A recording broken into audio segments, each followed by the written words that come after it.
Hello, everyone, and welcome to Pop Culture Spread, our fun weekly movie and streaming news show. Let's talk big news, Jace.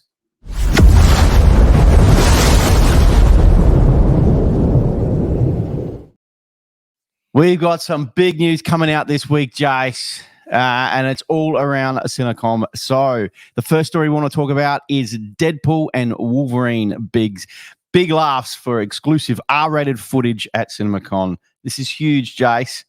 CinemaCon is going to be our it's all that stories this week come from CinemaCon because it's been huge. So one of the big things about CinemaCon now is they're getting all the studios to go there far more regularly than they're going to things like, San Diego Comic-Con. And the reason they do this is because it shows all the theaters what that's going to be coming out in the next 12 months. And Disney last year put on a very average kind of presentation, but this year they nailed it, dude. And there's tons of stuff to talk from all the studios, except for Sony, who went, nah, we're not going. But everyone else released some big news. And let's start with this Disney one. Deadpool and Wolverine, dude. They showed 9 minutes at CinemaCon. A couple of big scenes, kind of like the scene that we saw in the trailer of the birthday party. That extends on. And then the scene in the TVA, they re-showed that, a big extended version of that. And the reason they said that, Rick, is, and I'll come back to that image, the reason they did that is because the director got on stage of Deadpool 3 and said, we can show you some footage, but the only thing we could put together that was non-spoilerish. Wow. Because when we were making Deadpool 3, our North Star, our focus would be, what do the fans really want? So this film, between me, Ryan, and Shu, is all about making the best possible film that the fans would love to see. Amazing. Doesn't that sound great? Doesn't that sound amazing? Like that's where they are. And so they could show 9 minutes, and they said everything else would be a spoiler. So we can't. So we must be in for some big surprises here, Rick. Well, we must be in big surprises because Kevin Feige dropped the F-bomb in his 3 times. So I watched it. Do that, amazing. I watched it. They actually put it online. So what they do, they put these presentations online, but they never show the clips. Of course. They never show the clips. They just show the people talking. But it was funny. He dropped it 3 times. Oh, Rick, this is something you'll be super interested to. Kevin Feige and Ryan Reynolds announced, and you heard this, they said some people make popcorn buckets and, they come out not quite as intended. Well, we have specifically designed a Deadpool popcorn cup. So I know, dude, I hope some make from here. I want to get my hands on one. To rival the Dune 2 one, wasn't it? Yeah. Yes, absolutely. Absolutely. So it was big news in regards to Deadpool. That is the biggest movie coming out, I would say, this year. It's the only MCU movie coming out this year. So, give me the last time there's been that kind of this kind of large expectation around a Marvel film. What do you reckon the last one was in your opinion? It would be definitely Avengers. It would be an Endgame, right? Endgame would have been the last time that we were getting like, holy crap, here comes the next everything. Marvel film. And it's so great, even after all the misfires that they've had, Rick, that something like Deadpool and Wolverine and everybody's locked in, ready to go. And it's not far, July. So Deadpool news is deserving of the big news this week. Definitely. All right, Jace, let's get into some other news, buddy.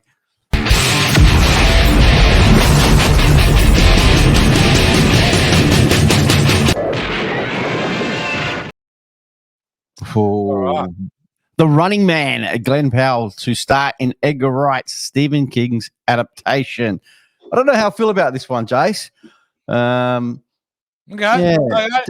This becomes the first story because I am extremely excited about this news. Wow, This is great news.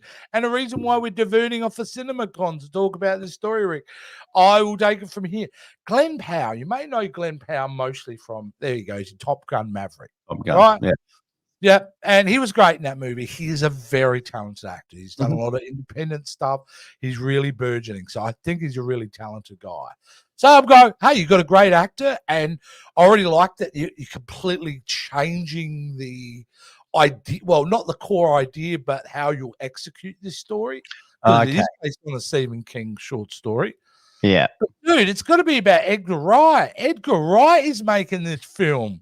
Yeah. Like, this is a big deal. Edgar Wright, no matter what you think of his films, and mostly people love them, and I'm one of them, he will give a really fantastic visual style. He's all about storytelling. He's all about creating interesting characters. This is going to be a winner. I'm already calling this one now as being probably, this is going to be a huge success. I just have a feeling about it. I'm really feeling about it. It's a story that, in a way, is still relevant today with social media and reality shows and you know what I mean? A lot of violence on the internet we can all get access to. How far are we away from a reality show just like this? In the 1980s, we saw it as hard sci-fi. In 2024, maybe we see it as only pretty close. So it's not new idea that hasn't been also retold in that period since the first one came out in 1987. But dude, Edgar Wright, he's a top tier director. His friends are like Tarantino and stuff. Like, there's no hack. Like, this guy knows how to make movies and make them at the highest level. And he's taking on this. I'm in. Glen Powell's great actor. I'm excited. You're in. Well, well, I want to see. Big follow up from Arnie, but we'll see, mate. Is it, dude? When's the last time you watched The Running Man? Honestly, because it hit, it would have been probably about a month ago because it dropped on one of the streaming services. You watched it in 1987. You went, man, it's cool. You watch it now, and I guarantee you will laugh at the cheese. Because that's the beauty of it. That's the beauty. And it'll still be there. It'll still be there. But again, it was never written like. No, like the story wasn't written like they adapted that for that movie and made it look like Batman and Robin on steroids. Yeah. So, you know, I just like the idea of going a different direction.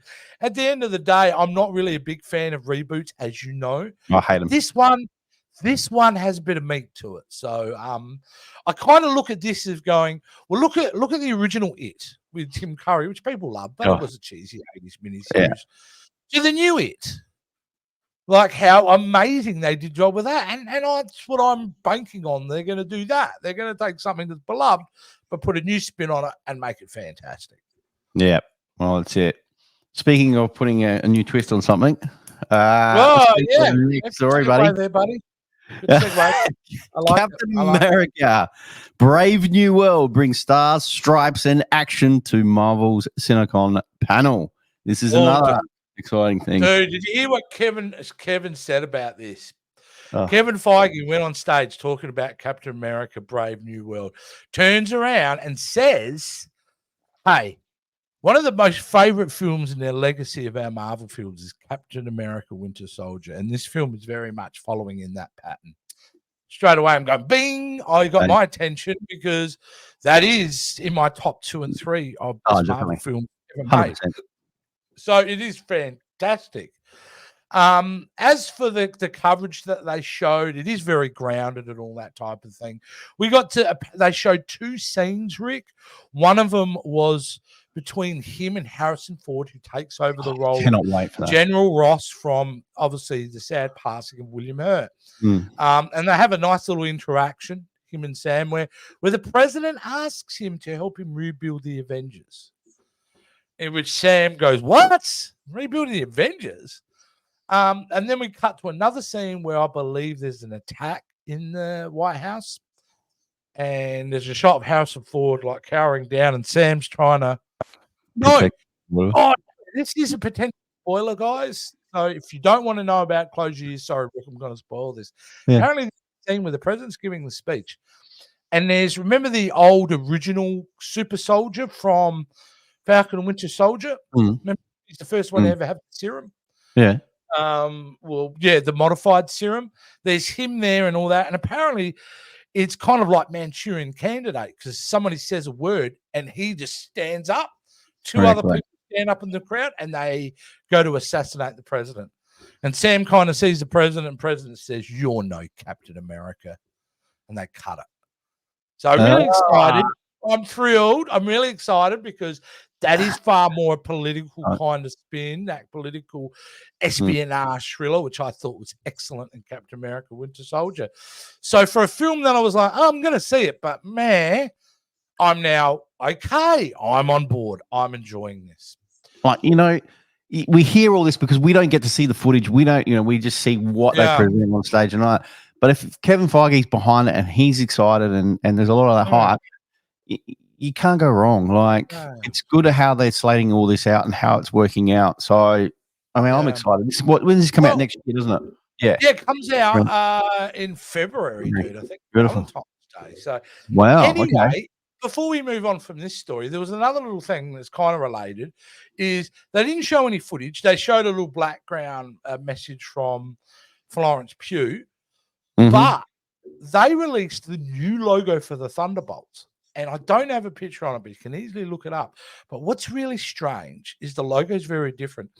It says Thunderbolts in a very basic gold font with an asterisk at the end of it.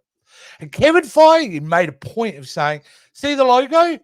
That asterisk makes no sense right now, doesn't it? He goes, you absolutely will once you see the trailer. So I found that a little bit kind of fascinating as well. Kevin. But there's a lot to talk about Disney. You know what, guys? We're not going to be able to cover everything at CinemaCon this week because there's so much, but we'll try to hit on everything we can. All right, let's get into the next story, Jace, which covers a bit, which is good. Paramount's slate of upcoming films, including Star Trek. Do we need another Star Trek, Jace? Anyway, Transformers, Ninja Turtles, Smurfs, and a Bee Gees biopic and more. Dude, there's a lot coming out, and we will go, as we go through the story here, let's have a look at some of the previews they showed. They showed footage of Smile 2, that little independent horror film that did great, got a sequel. They showed a lot of footage from Gladiator 2, which comes out in November. For Quiet a Place Part 1. And for a film, I think it's purely CG, it is, called Transformers 1. Yes, it is. And I wasn't aware about this. Yeah. And this is apparently a prequel movie about before Optimus Prime was Optimus Prime, before Megatron was Megatron. They were different. They were young and they were friends. And this is their story. However, what makes that interesting, Rick, that Chris Hemsworth, who does the voice of a younger Optimus, actually worked with Peter Cullen, the original, the voice that we know as Optimus Prime, to work together to try to get that voice, which I thought was very kind of cool. If we got to see some footage of If, which is this one here, which I'm actually exciting. I do want to see it. I know it's a family film, but there's something about it that captured my imagination. For sure. And revealing about the Running Man. So this is where they revealed the news about Glen Powell.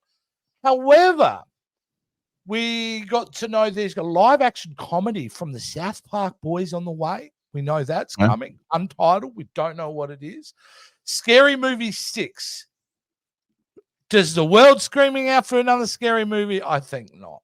No. And the big announcement, and but we're gonna hold off for that one. We'll keep moving. Actually, the big announcement for me in this whole panel was the fact that we're getting a live action, R-rated Teenage Mutant Ninja Turtles movie 100%. based on the last Ronin graphic. Now, that is unbelievable. And it had to be done because this is really the only other place you can go with Ninja Turtles.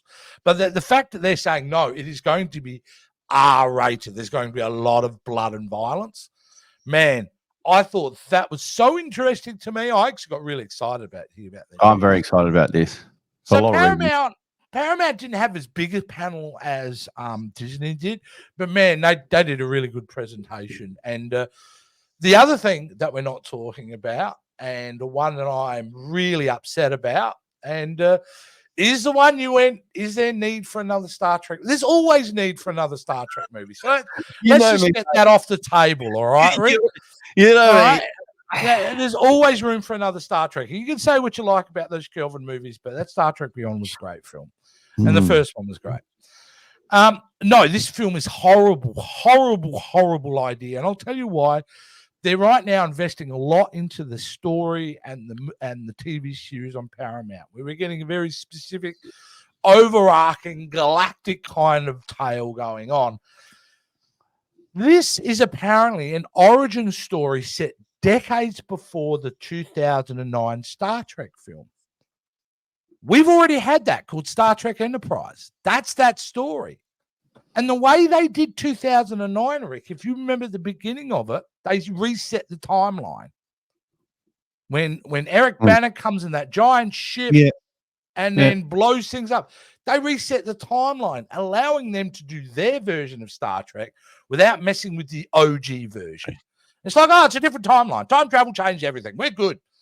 You do this, completely destroys all that continuity and will make no sense to the audience. This is ridiculous. This is desperation.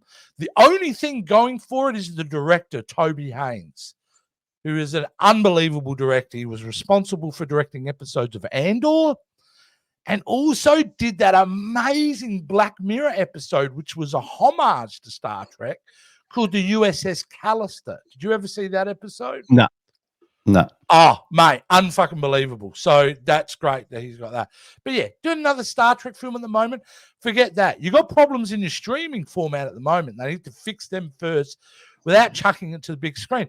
Because I don't know if Grandma needs to see another Star Trek film. I do, because I love Star Trek. I won't does be. the average person like yourself, no, they won't. Will you go pay $20 to go see it? Probably not. No, but they will go see. They will go see. And the only one that I'm excited about is the R-rated Last Ronin. And for people who aren't aware of what it's about, it's basically the guys who created the Turtles wrote this miniseries of this is going to be the last story of the Turtles. And it's an R-rated, really dark, really gritty story. And it tells how each individual member of the Turtles have been killed by the grandson of Shredder. And there's one turtle left remaining who obviously seeks revenge. And this is going to be amazing. And I think it's a good direction that we're going to be seeing a lot of these R-rated movies coming into effect that are supposed to be around the Nickelodeon. Here's the thing about Turtles, dude. If it was born from an animated cartoon and they made it R-rated, right, I would have issues with it. I honestly would. The only reason I think this is natural is because the original black and white comic books were very hard-edged. And they turned it into a children's franchise with the series, a very successful toy line, animated series. The films, the 90s films, were basically a live-action version of the cartoon series. And we've had other iterations we're going along, some successful, some not. So I'm totally cool with this. This is a great storyline. This is their this is their magnum opus, I think. So let's hope it lives up to potential.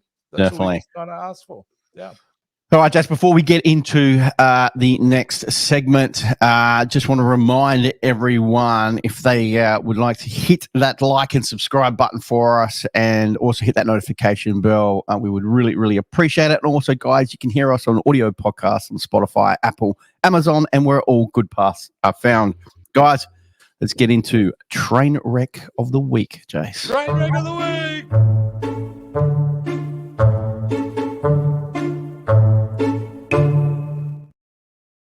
All right, here we go. Now, I've got to say, this is a train wreck for me personally, but I don't know if I would call this just a big overall train wreck. It's all about perspectives, this week's story. And the perspective I have is this just dumb. Paramount officially announces a live-action G.I. Joe and Transformers crossover movie executive produced by Steven Spielberg. What does that really mean? Means he'll take a check at the end of the film. Yeah. Okay. Now, they alluded to this in the last Transformers movie, which was called what? Rise of the Beasts. Rise of the Beasts. And if you watch the after credit scenes, you saw the fact that they mentioned about the G.I. Joe program. Well, they're going to do it. They're going full out, full blast. They're doing a Transformers G.I. Joe crossover. And I'm sure there is a lot of people excited, but I just go, these are both dead franchises. So this smacks of desperation to me, as far as I'm concerned. Like I'm sure it's going to make money because they will throw enough money at it to make money. Yeah. But I don't know. I mean, like, because they've been so poor at writing the storylines for all the Transformers film, except for Bumblebee and the first Transformers, everything else is ass.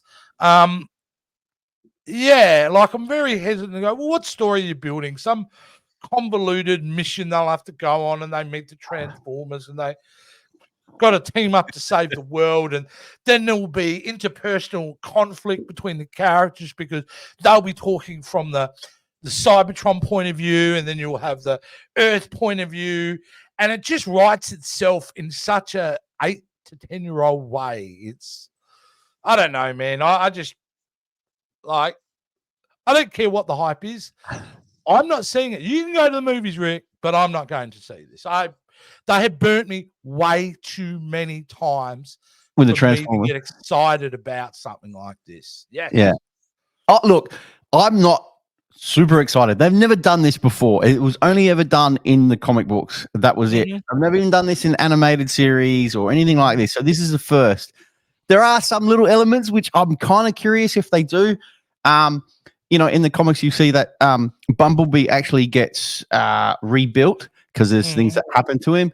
Do they follow that way, or Bumblebee's going to get it? Everybody's going to get a redress, dude. Yeah, I just, I don't know. I'm kind of curious how it goes. Lots of explosions, lots of cool transformations.